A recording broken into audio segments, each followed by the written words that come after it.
할렐루야. 153 저녁기도 오신 여러분들을 주님의 이름으로 환영하고 축복합니다. 무더운 날씨 가운데 오늘도 여러분 승리하고 이 자리에 나오신 줄로 믿습니다.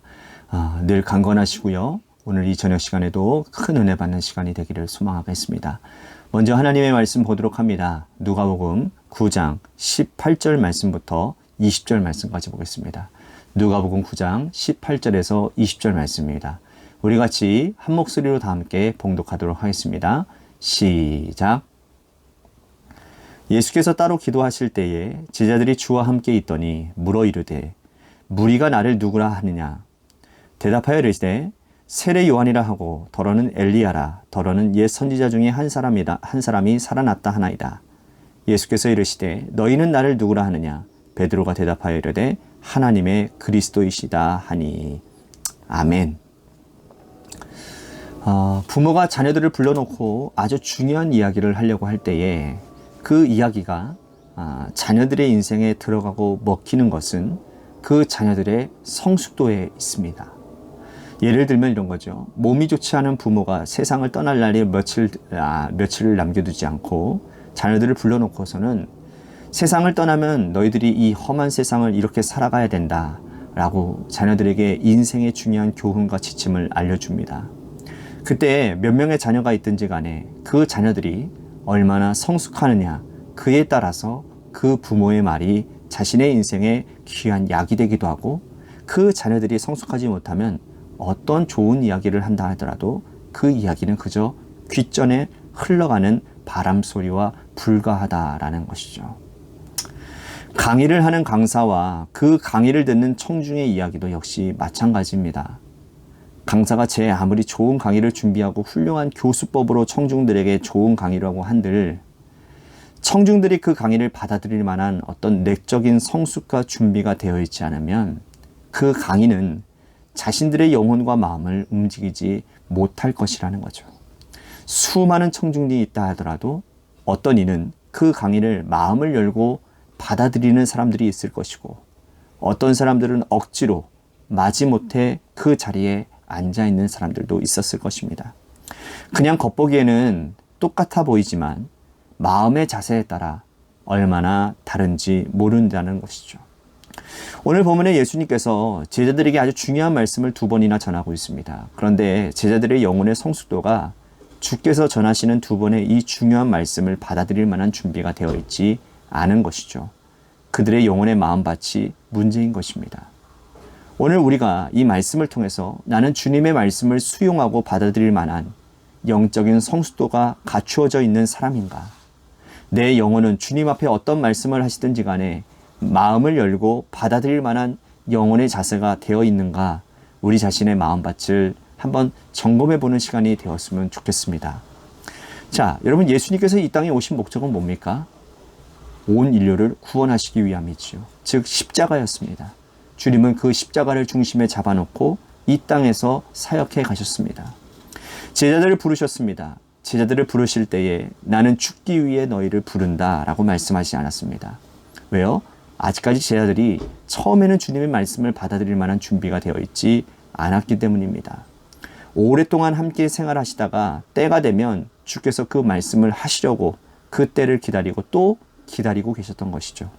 오늘 본문에서 주께서 이제 때가 되었구나 하는 장면이 등장을 합니다. 예수님께서 빌립보 가이사랴 지방을 지나가시다가 제자들에게 묻습니다. 너희는 나를 누구라고 하느냐? 그 질문에 베드로가 아주 훌륭한 대답을 하지요. 20절 말씀 보시겠습니다. 예수께서 이르시되 너희는 나를 누구라 하느냐? 베드로가 대답하여 이르되 하나님의 그리스도이시다 하니. 같은 본문을 다루고 있는 마태복음 16장에 보면 이러한 상황에서 베드로가 너무나도 유명한 고백을 하죠. 주는 그리스도시요 살아계신 하나님의 아들이십니다. 이 대답은 주님을 무척 기쁘게 했습니다. 드디어 내가 함께했던 이 제자가 한 명의 대답이었지만 모든 사람들이 나를 하나님의 아들로, 나를 그리스도로 깨닫고 인정하고 있구나. 주께서 정말 기뻐하셨어요. 그래서 주님이 이 대답하신 후에 예수님의 순한 예고를 하시죠. 그리고는 십자가 질 것들, 고난받을 것, 돌아가실 것, 그리고 부활하실 것을 주께서 말씀하십니다. 22절에서 23절 말씀 보십시오. 이르시되 인자가 많은 고난을 받고 장로들과 대제사장들과 서기관들에게 버림받아 죽임을 당하고 제3일에 살아나야 하리라 하시고, 또 무리에게 이르시되 아무든지 나를 따라오려거든 자기를 부인하고 날마다 제 십자가를 지고 나를 따를 것이니라. 예수님께서 정말 이 말씀을 하고 싶었는데 제자들이 영적으로 성숙하지 못해서 하지 못하시다가 이제 제자들이 예수님을 그리스도라고 고백하시는 것을 보고는 이제는 주님께서 이 귀한 말씀, 아주 중요한 말씀을 하시는 거죠. 이 말씀을 하신 이후에 제자들은 마음속 깊이 주께서 하신 말씀을 뿌리내리고 새기고 마음에 계속해서 되뇌어야만 했습니다. 아, 주께서 가시는 길이 고난의 길이구나. 주께서 가시는 길이 십자가의 길이구나. 그 이후에 주님은 부활의 영광으로 함께 하시는구나. 나도 부활에 대한 소망을 가지고 살아가야 되겠다. 마음 깊이 새겨야만 했습니다. 그런데 얼마 가지 않아서 예수님의 길에는 산산조각이 나버렸습니다. 8일이 지났어요. 주님께서 그날 베드로와 야고보와 요한 3명의 제자들을 데리고 변화산에 올라가시죠. 변화산 중에 영광 중에 모세와 엘리야를 만나십니다. 베드로와 제자들이 잠들었다가 깨어보니 영광 중에 모세와 엘리야와 예수님께서 대화하시는 장면을 보고는 황홀해하는 거예요. 영광 중에 이런 영광은 없는 것이죠. 베드로가 자기도 모르게 이렇게 말을 해버립니다. 33절 말씀 보십시오. 두 사람이 떠날 때에 베드로가 예수께 여짜오되 주여 우리가 여기 있는 것이 좋사오니 우리가 초막 셋을 짓되 하나는 주를 위하여 하나는 모세를 위하여 하나는 엘리야를 위하여 하사이다 하되 자기가 하는 말을 자기도 알지 못하더라. 베드로는 초막 셋을 짓고 변화산에 영원히 머물고 싶었습니다. 그런데 주님이 변화산에 머물면 십자가는 누가 지고 고난은 누가 받고 부활의 영광은 누가 가져야 되냐라는 거예요. 그러면 이 땅에 고통받는 죄악 가운데 신음하는 사람들은 누가 구원해 주는 거냐라는 겁니다. 베드로는 8일 만에 주님께서 말씀하셨던 순환의 예고를 까마득하게 잊어버리고 있었습니다. 영광 가운데 있을 때에. 우리는 이렇지 않습니까? 우리는 영광 가운데 있을 때, 우리가 이 땅에서 권세를 누리고 있을 때 우리는 주께서 주시는 말씀을 까마득하게 잊어버릴 때가 굉장히 많이 있습니다. 사람들은 생각합니다. 고난이 우리를 말씀에서 멀어지게 할 것이라고. 하지만 여러분, 반대의 예가 훨씬 더 많은 거 아십니까? 오히려 우리의 인생에 고난이 닥치면 우리는 말씀을 붙잡게 되어 있습니다. 이 고난을 세상이 우리를 극복해 주지 못하기 때문인 거예요. 고난이 닥치면 나와 함께 친하게 지내던 친구들도 떠나고 물질도 사라지고 건강도 떠납니다.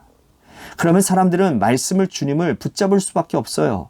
그런데 영광이 오는 경우는 다른 거죠.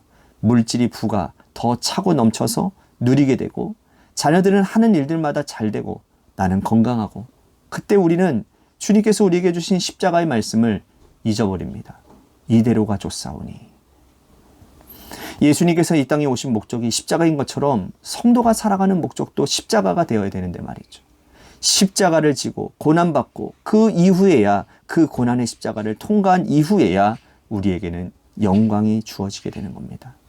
그런데 우리에게 지나친 이 땅에서의 풍요와 영광은 십자가와 주의 말씀을 잃어버리게 만듭니다. 안주하게 만들죠. 배부른 돼지가 되게 만들어버립니다. 오늘 말씀, 하나님께서 우리 심령 깊이 주어진 말씀을 8일 만에 잊어버리는 일은 없는지 오늘 우리의 마음을 한번 살펴보았으면 좋겠습니다. 사랑하는 성도 여러분, 우리의 영적 상태는 어떠합니까? 주의 말씀을 받아들이는 우리의 마음밭은 어떠한가요? 주께서 우리에게 말씀을 전해주시면 그 말씀 있는 그대로 받아들일 수 있게 되기를 간절히 바라겠습니다. 우리의 마음의 상태에 따라, 우리의 영적인 상태에 따라 말씀이 떨어지고 자라서 열매 맺는 것은 천양지차 달라질 것입니다. 어떤 이는 100배의 열매를 맺게 될 것이고 어떤 이는 길가에 떨어진 씨와 같게 되고 어떤 이는 새들이 먹어버리는 일도 있을 것입니다. 마음밭에 기경하시고 주의 말씀을 마음 깊이 새기고 영혼을 항상 하나님 앞에서 깨끗한 영혼을 유지하는 저와 여러분들이 되었으면 좋겠습니다.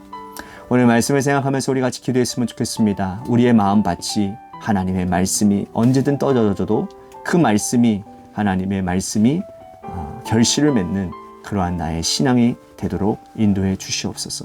혹여나 우리의 마음에 하나님의 말씀이 들어와도 하나님 그 말씀에 은혜가 되지 않는 강팍한 마음들, 교만한 마음들이 있다고 한다면 오늘 우리의 마음에 정한 마음을 주시옵소서. 우리 같이 우리의 마음을 위해서 기도했으면 좋겠습니다. 또 한 가지, 우리 육신의 질병으로 고통당하시는 분들 많이 있습니다. 우리 그분들을 위해서 기도해 주시고, 또한 교회 재개발을 위해서 기도해 주시고, 고3 수험생과 이예림 청년을 위해서 기도해 주십시오. 마지막으로 여러분들의 삶의 자리와 여러분들의 자녀들을 위해서 기도하시다가 시간 돌아가시기를 바랍니다.